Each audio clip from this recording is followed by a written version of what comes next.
ngi lay nuyu. maa ngi lay fay. tur bi naka la. maam Sini Ndoye di jaal. maam Sini tey ñu ñëw seet si leen gannaaw li nga xamante ne nii moo di dégâts yi nga xam ne géej gi daal di da koy def ci seen kër yi nga xamante ni moom ngeen dëkk ñu bàyyi la rek nga sànni ay kàddu ci li nga xamante ni moom moo fi xew ci Bargny géej. metti na daal ndax li mu lii nii yàlla rek yàlla bëri na sutura yàlla rek la ndax li mu lay njëkk a xañ moo ay nelaw heure bu ne mën na attaqué menacé sant yàlla ne bu mu ñu menacé suba muy bëccëg ndara kaam ma nuy gis kenn tëddul sant yàlla bu baax nu wax waaw ndax dafa jëkk a commencé bi mu commencé ay 6 heures mu dem reculer waat si guddi gi ay 10 heures mu reculer xëy commencé waat bi ñu jullee fajar ba pare ay 6 heures c'est la affaire bi commencé di menacé mu xaw a reculer tuuti après c'est la attaqué waat nag. day ginnax day ñëw bu baax vague yi day ñëw bu baax di attaqué di yëngal c'est la ñu xam ne day menacé waaye nag sant yàlla comme kenn gaañu si kenn loru si sant nañu yàlla bu baax dañuy wax alhamdulilahi rek rabbil alamin am na yaa na fi ndax kii dafa fekk mu ndekki bu pare bi mu ndekkee bu pare la commencé di menacé mu génne waa këram génne tuuti rek si la daanal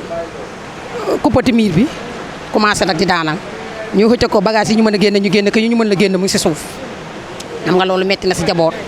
nga war a génne seete gi location di louer mais sant yàlla nag ba mu amee ku ko abal fu mu dëkk pour l'instant waaw pour sant yàlla waaw déedéet dañuy sant yàlla rek di ñaanaat rek yàlla baax na daal. d'accord ndax mbir yu mel nii c'est la première fois muy am file ci Bargny géej wala yàgg na di fi xew. li yàgg na fay xew autorité bu nekk gis nañ ko fii amul état bu faluwul te ñëwoo fii wax say wax ànd ak autorité yi médias yi ñëw presse yi ñëw ñu wax li ñuy wax lépp rien de tout lay doon zéro lay doon.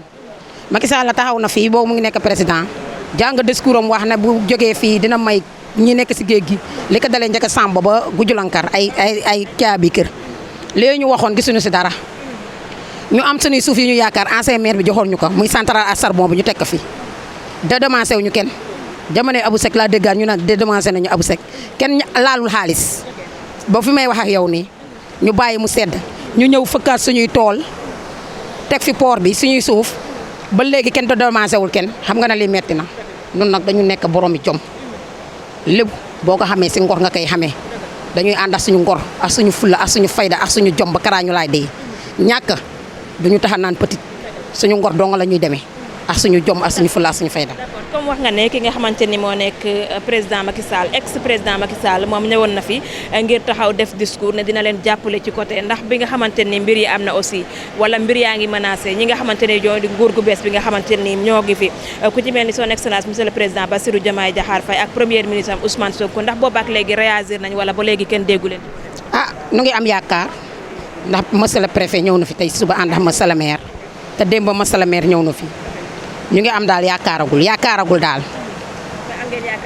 ñu ngi am yaakaar état rek moo mën a ligganti lii situation bi état kese moo ko mën a ligganti maire mënu ko ligganti état moo ko mën a ligganti teg ko si loxi maire ñëw si askan bi jox leen ka kese ñoo ko mën a régler Diomaye nag ah Ousmane Sonko nañu xam ne Bargny gii dañ leen jàppale doomu Bargny dañ leen jàppale bu jàppale leen. dañ leen jàppale ndax fii xale boo fi wax mun na la jamono élection yi yaay bala wotel Macky Sall wotelal Sonko biñ ko wotelee mu defaral nu géej gi defaral nu géej mu baax xale yi dem jël gaal yi traversé mbëkk ji jom rek moo leen yóbbu joma leen yóbbu ndax boo jëlee sa essence taal sa essence sol essence 300 000 wala 250 000 dem ba kaf sa kirin Gambie amoo dara nga oññu ko waat ñëwaat xam nga ne loolu metti na fii jom rek la ñuy demee ak ngor kese moom la ñuy demee. d'accord gannaaw bi nga xamante ni gis nañ li fi xew muy kër gi nga xamante ni géej gi def ko daaneel kon yéen ñi nga xamante ni yéen a yeewoo ci wetu géej gi jamono yi ci ay risque ngeen di nekk. si risque la ñu nekk mais ku amul wéeruwaay li nga am rek ngay jël si risque bu metti la Bargny géej nekk askan wi li ñuy dund nii metti na trop bu mbënd mi yuuxoo ñu faale mbënd mi lan moo tax ñun ay at géej gi di dóor di menacé kenn waxul si ñun an état ay citoyen sénégalais lañu dañuy voté ànd ak ñu fula ak ñu fayda dem jël ñuy kata dem voté ji kon nañoo wax si noonu. d'accord kon daal yéen li ngeen bëgg mooy ñu def balaa ñoo def médecin après la mort balaa leneen di ci xew. Ousmane Sonko ak Diomaye président Diomaye ministre Ousmane Sonko nañu wax si ñun mën nañu jël suñuy pancarte taxaw si tali bi baare tali bi taal ay pneu duñu ko def ñun léegi si fulla ak fayda déggoo li ma la wax ak jom si lañ ñu xamee ak discipline duñu tooñ kenn nag mais ku ñu tooñ doo si génne noonu duñu tooñ kenn waaye ku ñu tooñ ñun lébu doo si génne noonu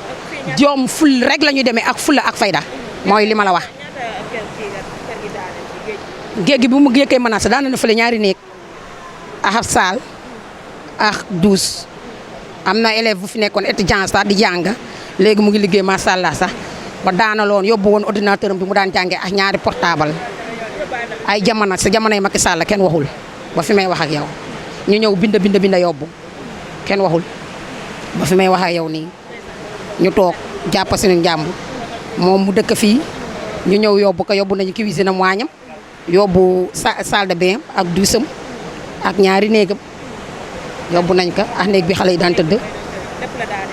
lépp la daanal mënoo xëcc koo géej gi. sama kàddu gu mujj gi xanaa di leen gërëm rek di leen sant di leen ñaanal yàlla yéen ñu ñuy jàllale message yi yàlla na egg si ñii ngeen koy jottali yàlla na ko yàlla def. di am yaakaar nag Macky Sall nag ak président Macky Ousmane Diakhaté Faye ah Ousmane Sonko nañu ginda ko ñun askan wi ndax Bargny day ñun reyee si lépp Bargny moom dafa dee wet sentir nu bopp fen si président nguuram gi na si Bargny sentir boppam man loolu rek laa koy dénkuwaat Bargny na sentir si nguuram gi boppam parce que noonu Bargny dañu nekk ay citoyen yu xam ne yi fulla ak fayda rek la ñuy demee noonu boo nu wanee sa bopp ba ñu xam ka am na fañ lay xaar te fuñ lay xaar nag fenn rek la ba ñu demee ba ba si élection ñëw dinañ la wan dinañ la duma ba nga nooy te dara du yëngu jërëjëf